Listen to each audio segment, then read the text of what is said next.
नमस्कार दोस्तों, स्वागत है आपका आपके अपने चैनल BRB एजुकेशन में। तो दोस्तों, हम आज पढ़ने वाले हैं लवण यानी साल्ट को, ठीक है। और इससे पहले मैंने अम्ल और क्षार को बहुत अच्छे से पढ़ा दिया है आपको। तो आज हम सॉल्ट पढ़ लेते हैं और कल की क्लास में मैं आपको प्रबल क्षार और दुर्बल क्षार की जो हमारी क्लास रह गई है तो उसको बहुत अच्छे से डिटेल से पढ़ा दूंगी मैं, क्योंकि यहाँ से बहुत क्वेश्चन आने की संभावना रहती है हमारे, ठीक है। तो और इसके बाद मैं इसके कम से कम आपके लिए यहाँ पे 50 क्वेश्चन लेकर आऊँगी अम्ल, क्षार और लवण को लेकर के, ठीक है। तो चलिए आज अपना वीडियो स्टार्ट कर लेते हैं और देख लेते हैं लवण क्या होता है हमारा, ठीक है। तो सबसे पहले देखेंगे कि लवण क्या होता है। तो लवण वे रासायनिक यौगिक होते हैं जो अम्ल और क्षार की अभिक्रिया से बनते हैं, ठीक है। जो हमारा लवण होता है तो अम्ल और क्षार, जब ये दोनों की अभिक्रिया होती है तो यहाँ पे हमारा लवण बनते हैं, ठीक है। तो अम्ल और क्षार की अभिक्रिया से बनते हैं। इस अभिक्रिया को उदासीनी अभिक्रिया कहते हैं, ठीक है। इस अभिक्रिया को क्या कहते हैं? तो इस अभिक्रिया को कहते हैं उदासीनीकरण अभिक्रिया, ठीक है। अब देखिए यहाँ पे हम उदाहरण द्वारा समझ लेते हैं। ये उदाहरण है, ठीक है, कि जब हाइड्रोक्लोरिक एसिड, ठीक है, जब HCl की जो अभिक्रिया होती है तो सोडियम हाइड्रोक्साइड यानी NaOH के साथ कराई जाती है या से होती है, तो यहाँ पे बनता है क्या? सोडियम क्लोराइड, ठीक है, यानी NaCl, यानी NaCl बनता है हमारा और यहाँ पे पानी बनता है, ठीक है। जैसे इस अभिक्रिया के द्वारा देख लीजिए यहाँ पे। तो जो हमारी लवण की अभिक्रिया होती है, ये जो हमारा लवण बनता है, तो जब हम अम्ल और क्षार की अभिक्रिया करवाते हैं तब हमारा बनकर के यहाँ पे तैयार होता है लवण और पानी, ठीक है। इसी को हम क्या कहते हैं? इसी अभिक्रिया को हम बोल देते हैं उदासीनीकरण, ठीक है, यानी उदासीनीकरण अभिक्रिया इसको बोल देते हैं लवण की अभिक्रिया को, ठीक है। और यहाँ NaCl आपको पता है लवण यानी नमक, ठीक है। अब देख लेते हैं हमारी लवण की विशेषताएं क्या होती हैं, ठीक है, इसके कैरेक्टरिस्टिक क्या होते हैं। तो सबसे पहला जो होता है स्वाद, यानी जो लवण का स्वाद होता है तो कैसा होता है? खारा होता है, ठीक है, यानी नमकीन होता है। तो जो हमारा स्वाद होता है लवण का तो कैसा होता है? तो यह नमकीन स्वाद होता है इसका। अम्ल का देखा था हमने, अम्ल का कैसा स्वाद होता है? तो अम्ल हमारा खट्टा होता है, क्षार हमारा कड़वा होता है, और जो हमारा लवण होता है वह हमारा खारा होता है, यानी नमकीन होता है, ठीक है। तो इन सभी पॉइंटों को आपको ध्यान रखना है। इनकी जो हमारे विशेषताएं होती हैं अम्ल, क्षार और लवण की, इनको भी आपको ध्यान रखना है, ठीक है।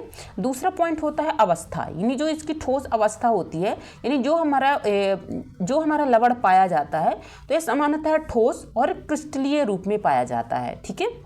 और तीसरा हमारा हो जाता है विद्युत चालकता, यानी पिघली हुई अवस्था या पानी में घुल करके विद्युत का संचालन करते हैं, ठीक है। आपने नॉर्मली देखा होगा कभी, क्योंकि हमारे यहाँ ऐसा होता था कि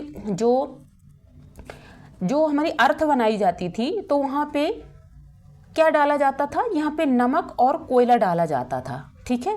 नमक और कोयला यहाँ पे डाल करके और फिर पानी डालते थे, तो जो लाइट थी हमारी, जो लाइट का जो वोल्टेज होता था वह अधिक हो जाता था, ठीक है, यानी बढ़ जाता था। तो जो हमारा लवण होता है विद्युत का संचालन करता है। और आपके घर में भी कभी हुआ होगा, अगर आपका गांव में घर है तो हो सकता है कि आपके घर में भी कहीं ना कहीं अर्थ रही हो, ठीक है। इसका नेक्स्ट पॉइंट हो जाता है गलनांक, ठीक है। तो जो हमारा गलनांक होता है नमक का या लवण का, इसका गलनांक अधिक होता है, ठीक है। तो हमने अच्छे से देख लिया, इसके कैरेक्टरिस्टिक हमने अच्छे से पढ़ लिए। अब देख लेते हैं लवण के प्रकार कौन कौन से होते हैं, ठीक है। तो पहला हमारा हो जाता है सामान्य लवण यानी नॉर्मल सॉल्ट। अब नॉर्मल लवण यानी सामान्य सॉल्ट क्या होता है? यानी हम जिसको नॉर्मल या सामान्य नमक बोल देते हैं, तो क्या होता है कि जब अम्ल का पूरा H पॉजिटिव आयन और क्षार का OH नेगेटिव आयन अभिक्रिया कर लेते हैं तो यह हमारा बनता है सामान्य नमक, ठीक है। उदाहरण के लिए जैसे यहाँ पे हो जाता है सोडियम क्लोराइड यानी Na, ये हमारा प्लस Cl, तो यहाँ पे हमारा ये Na प्लस हो जाता है और Cl हमारा नेगेटिव हो जाता है, ठीक है। तो ये NaCl ये हमारा होता है नमक। नेक्स्ट पॉइंट होता है हमारा अम्लीय लवण, यानी जब अम्ल का कुछ हाइड्रोजन आयन शेष रह जाता है तो उसको हम बोल देते हैं अम्लीय लवण। ठीक है, जैसे कि sodium hydrogen sulphate. Next point है इसका क्षारीय लवण। अब क्षारीय लवण क्या होता है कि जब हमारा जो क्षार होता है, क्षार का जो कुछ भाग होता है OH भाग शेष रह जाता है तो उसको हम बोल देते हैं क्षारीय लवण। ठीक है, अगर अम्ल रह गया तो हम अम्लीय लवण बोल देंगे, अगर क्षार रह गया तो क्षारीय लवण बोल देंगे। ठीक है, तो ये सभी पॉइंट आपको, सबसे पहला तो हमारा क्षार हो जाता है जो नॉर्मल होता है। ठीक है, सबसे पहला हमारा लवण कौन सा हो जाता है, तो जो सामान्य लवण होता है यानी जिसको हम नमक बोल देते हैं। ठीक है, और फिर हमारा आ जाता है अम्लीय लवण। अम्लीय लवण क्या होता है कि जिसमें OH की जो मात्रा होती है वह रह जाती है। ठीक है, यानी उसमें अम्ल की मात्रा रह जाती है, उसको हम अम्लीय लवण बोल देते हैं। और वैसे ही हमारा क्षारीय लवण होता है कि जिसमें OH हमारा रह जाता है तो वो हमारा क्षारीय लवण हो जाता है। ठीक है, तो ये तीनों पॉइंट आप याद रख लीजिएगा, आप आसानी से याद कर लेंगे इनको। ठीक है, अब दूसरा पॉइंट देख लेते हैं। अब नेक्स्ट पॉइंट देखते हैं हमारा दोहरा लवण यानी डबल सॉल्ट क्या होता है। तो जो साधारण लवण मिलकर के एक नया लवण बनाते हैं उसको हम बोल देते हैं कौन सा, तो हम उसको बोल देते हैं दोहरा लवण। ठीक है, दोहरा लवण का हमारा जो होता है तो यह होता है पोटेशियम पोटास एलम। ठीक है, जो दोहरा लवण होता है तो इसका हमारा उदाहरण क्या हो जाता है, तो पोटास लवण हो जाता है। और पोटास लवण जो होता है तो उसका सूत्र होता है ये। ठीक है, और इसका रासायनिक नाम क्या होता है, तो इसको हम बोल देते हैं पोटेशियम एल्यूमिनियम सल्फेट। ठीक है, इसको क्या बोल देते हैं, तो इसको हम बोल देते हैं पोटेशियम एल्यूमिनियम सल्फेट। ठीक है, इसका फॉर्मूला जो होता है यानी सूत्र होता है, मोहर सॉल्ट भी इसको बोल देते हैं। ठीक है, और मोहर सॉल्ट का जो फॉर्मूला होता है इसको आपको याद रखना है, इसको नोट डाउन कर लीजिए ये, क्योंकि ये वेरी वेरी इंपॉर्टेंट है।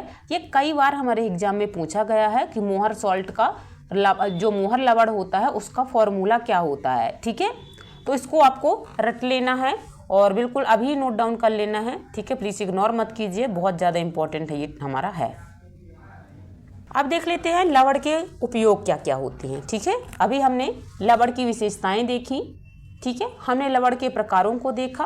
अब देख लेते हैं लवण के उपयोग क्या होते हैं। तो सबसे पहला इसका उपयोग होता है खाने के नमक के रूप में। ठीक है, जो लवण होता है तो सबसे पहला उपयोग होता है खाने में इसका। ठीक है, भोजन का स्वाद बढ़ाने के लिए हम नमक डालते हैं। इसके उदाहरण में क्या हो जाता है, इसके उदाहरण में NaCl जो कि हमारा नमक है। ठीक है, दूसरा हमारा हो जाता है बेकिंग सोडा में यानी केक बनाने में। ठीक है, बेकिंग सोडा के रूप में उसका उपयोग किया जाता है और बेकिंग सोडा कई चीज़ों में उपयोग किया जाता है हमारा। ठीक है, और बेकिंग सोडा का फॉर्मूला ये होता है हमारा NaHCO3, तो ये तो वेरी इंपॉर्टेंट है। ठीक है, ये सभी जो मैंने आपको बता रही हूँ एग्जाम्पल के रूप में, तो इनको तो नोट डाउन कर ही लेना है। कई बार क्वेश्चन में पूछा गया है कि हमारा बेकिंग सोडा का फॉर्मूला क्या होता है। ठीक है, नेक्स्ट हमारा होता है धोने का सोडा। धोने का सोडा क्या होता है, जो सफाई में उपयोग किया जाता है। ठीक है, यानी सोडियम कार्बोनेट जो होता है उसका हम उपयोग मूलतः सफाई के रूप में भी करते हैं। और इसका जो फॉर्मूला क्या होता है धोने की सोडा का, तो Na2CO3 × 10H2O। ठीक है, तो ये हमारा होता है धोने के सोडे का सूत्र। अब नेक्स्ट हो जाता है हमारा प्लास्टर ऑफ पेरिस। ये जितने भी मैंने फॉर्मूले ये बताए हैं इनको तो आपके नोट्स में ज़रूर होना चाहिए, क्योंकि वेरी वेरी इंपॉर्टेंट है। ठीक है, ये फॉर्मूले तो कई बार पूछे गए हैं और पूछे जाएंगे, हमेशा पूछे जाएंगे। ठीक है, तो इनको आपको बिल्कुल बहुत अच्छे से ध्यान से रखना है, तो बहुत अच्छे से ध्यान में रखना है इनको चीज़ों को। अब प्लास्टर ऑफ पेरिस देख लेते हैं क्या होता है कि मूर्ति बनाने में उपयोग किया जाता है। ठीक है, प्लास्टर ऑफ पेरिस का उपयोग मूलतः हम जो करते हैं तो मूर्तियां बनाने में करते हैं, और इसके कई अन्य उपयोग भी हमारे होते हैं प्लास्टर ऑफ पेरिस का, कि जब हमें कभी भी किसी का जैसे कि हाथ या पैर में फ्रैक्चर हो जाता है उसमें जो प्लास्टर का यूज करते हैं तो उसमें जो हमारे एक आपने देखा होगा कि वाइट टाइप में जो चूना के समान एक पदार्थ होता है हम उसको लगाते हैं। ठीक है, तो वही हमारा प्लास्टर ऑफ पेरिस होता है। ठीक है, उसी को हम पट्टी के ऊपर उसको जमाते हैं। ठीक है, तो यही हमारा प्लास्टर ऑफ पेरिस होता है। और प्लास्टर ऑफ पेरिस का फॉर्मूला हमारा ये होता है, तो इसको भी नोट डाउन कर लीजिएगा। ये होता है CaSO4 × ½ H2O। ठीक है, तो ये सारी चीज़ें जितनी भी मैंने बताई, तो इन चीज़ों को आप लिख लीजिएगा।